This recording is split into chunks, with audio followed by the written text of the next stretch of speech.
it would be too triggering for me to go, honestly. I'm not trying to uphold myself as any paragon or... That sentence, quiet, plain, almost embarrassingly simple, came from a man who had once been the most physically fearless person in Hollywood.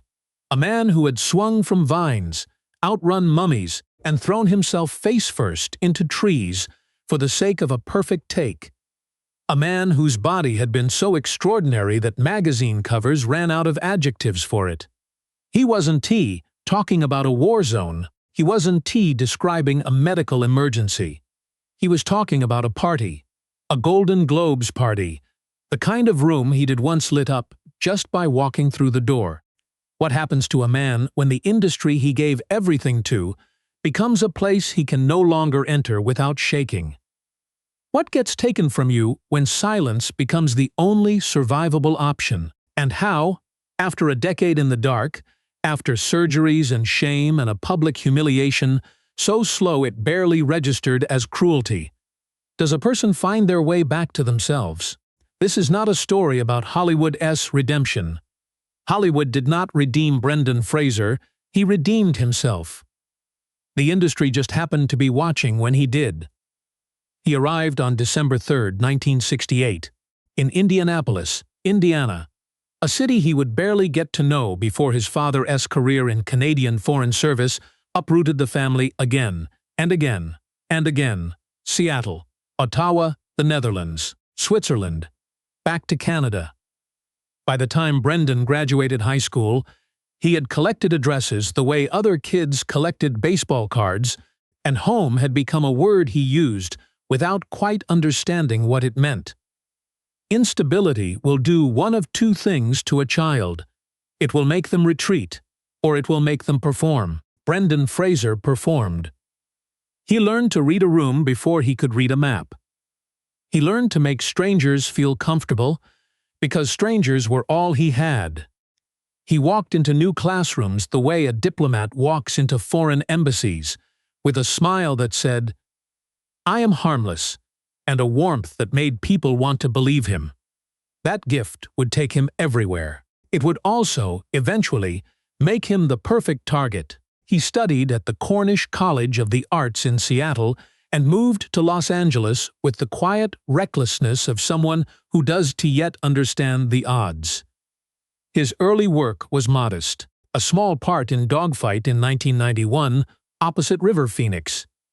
School Ties in 1992, where he held his ground against a cast that included Matt Damon, Ben Affleck, and Chris O'Donnell playing a Jewish quarterback, hiding his identity at a prep school built on inherited cruelty. Even then, watching him in that film, you could see it. The thing that could be taught. Not star power, something quieter, a quality of attention. He looked at the other actors like he actually cared what they were going to say next. Then came Encino Man, also 1992, a film that had no right to work. A thawed caveman navigating modern suburban California should have been embarrassing. Instead, Brendan made it generous. His physical comedy moved with the precision of someone trained in classical dance. Every pratfall deliberate, every double take, earning its laugh rather than begging for one. Hollywood noticed. And then, in 1997, George of the Jungle turned notice into star power. He was shirtless for most of it. He did his own stunts. He slammed into trees with a commitment that looked, from certain angles, like a man actively trying to injure himself. Audiences bought $30 million worth of tickets in the opening weekend. Critics called it fluff.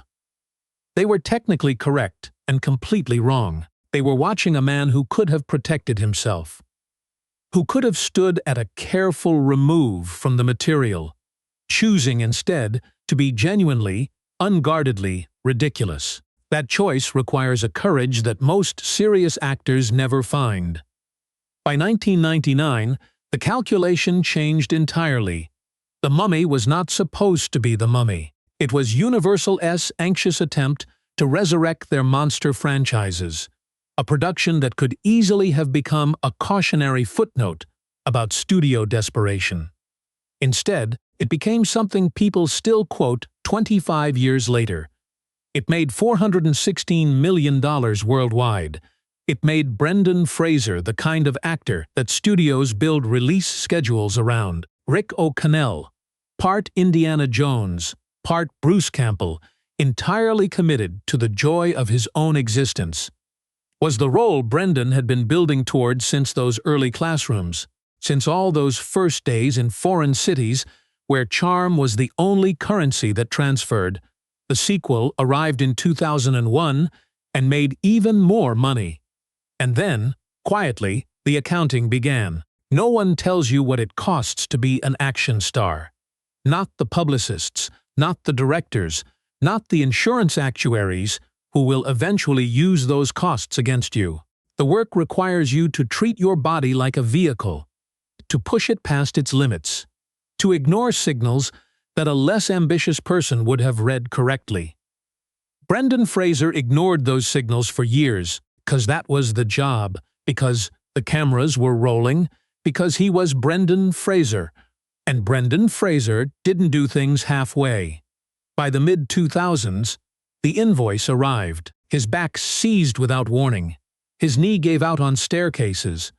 A stunt gone wrong had damaged his vocal cords in a way that was subtle at first, and then was In 2007 came the first surgery, a laminectomy, surgeons removing part of his vertebrae because his spine was compressing nerves it had no business touching. Then a partial knee replacement, then multiple back surgeries, then vocal cord repair.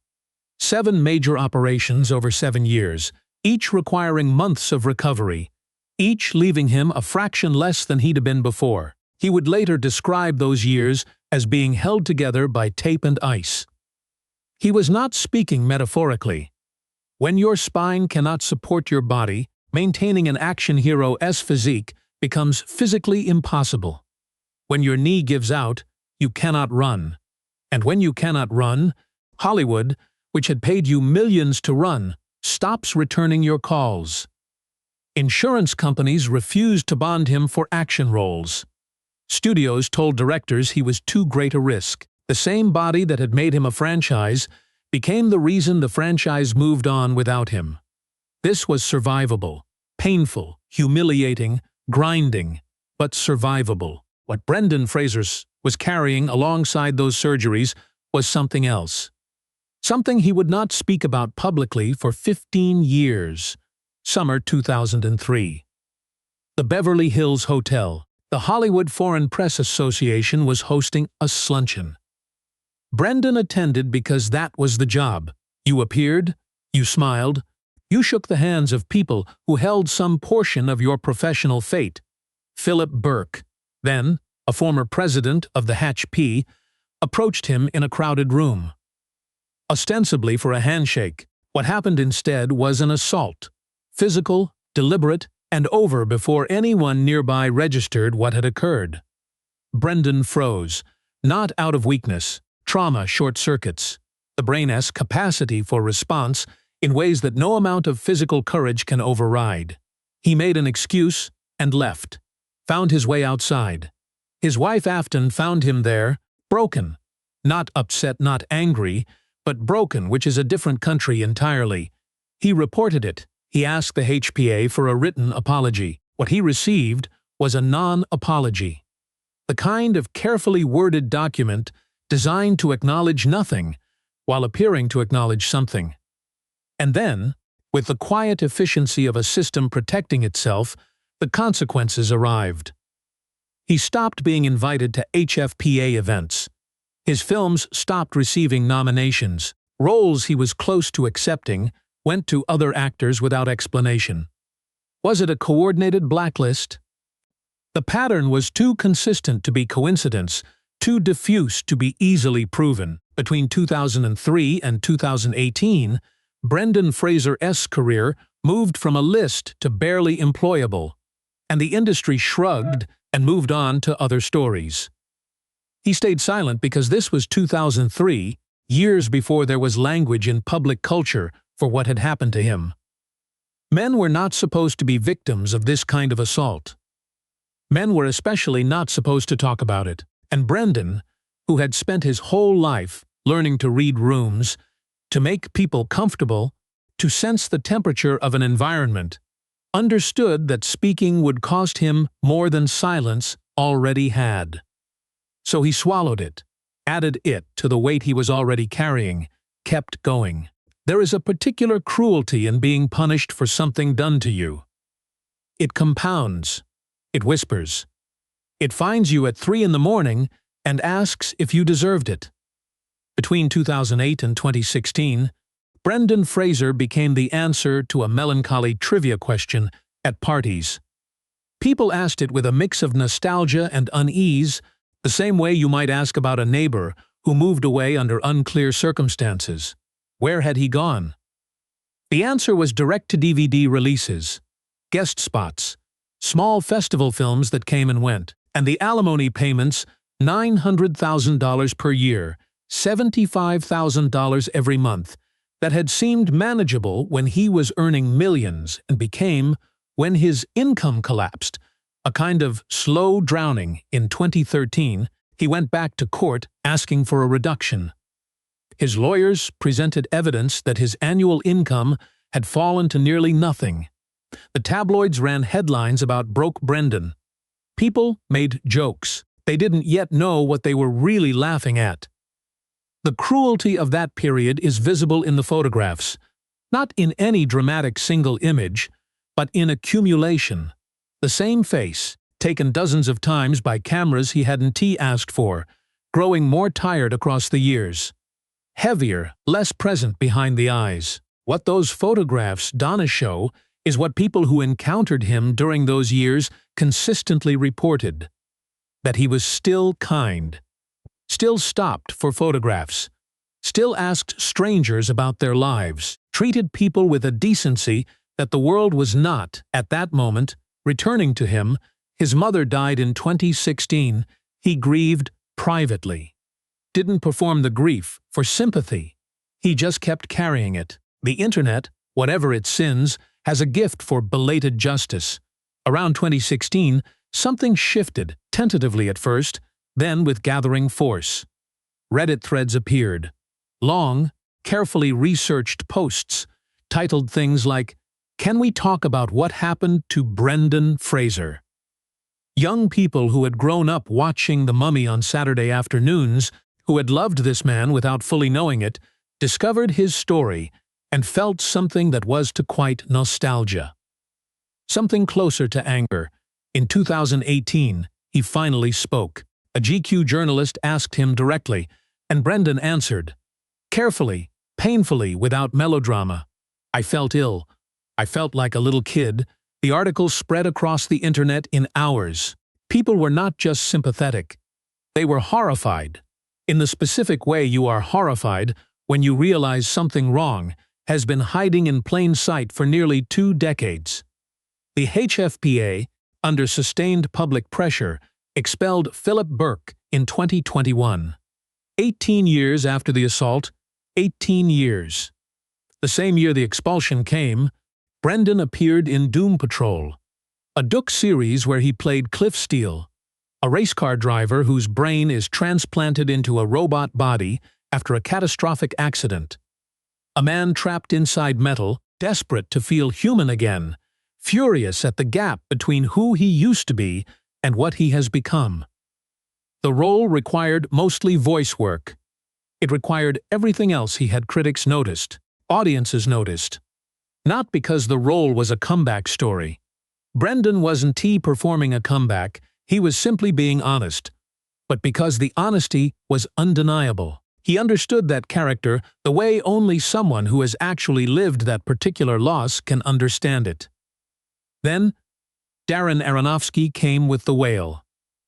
Charlie is a man who weighs 600 pounds, who has retreated entirely from the world, who is trying to find one true thing, his estranged daughter, before time runs out.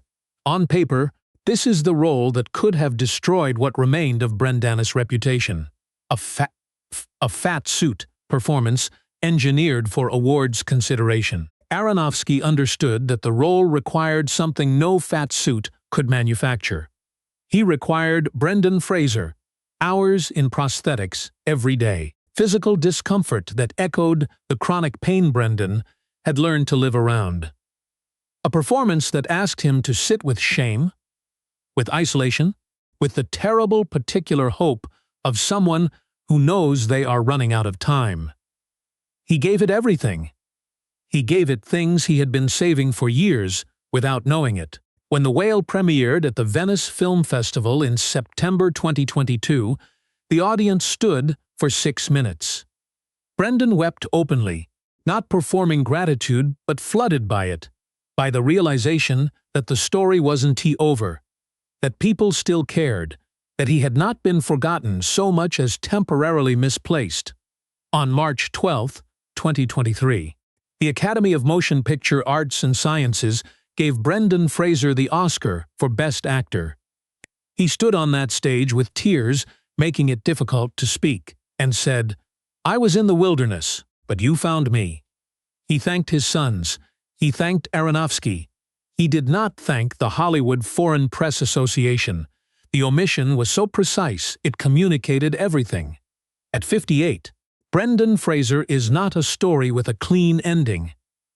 His body still carries the damage of those 7 surgeries. He moves with the careful awareness of someone who has learned not to trust his own joints. The alimony payments continue, adjusted for his current income, but present. Martin Scorsese cast him in Killers of the Flower Moon alongside Leonardo DiCaprio and Robert De Niro. Directors who grew up watching The Mummy on Saturday afternoons are now old enough to cast him in their films, and they are doing so with genuine enthusiasm. He rarely brings his sons to public events. Griffin, now in his 20s, still requires support that Brendan provides without public comment. Holden and Leland have grown up largely outside the reach of cameras, which was the plan all along. After everything, privacy feels like the only luxury that actually matters. The photographs of him now look different from those paparazzi images of 2013. His hair is grayer. His face carries the lines of everything that happened to it. But there is something in his expression that was absent before. A quality of settledness. Of a man who has nothing left to pretend. He once said, in a different context, that he was not trying to hold himself up as a paragon. That sentence contains its own quiet dignity. He never wanted to be a symbol. He wanted to be an actor. He wanted to be a father. He wanted, somewhere in there, to be believed. What Brendan Fraser's story actually teaches us has nothing to do with Hollywood, in the end. It is about what a person chooses to carry and what they refuse to put down. It is about the difference between being broken and being finished.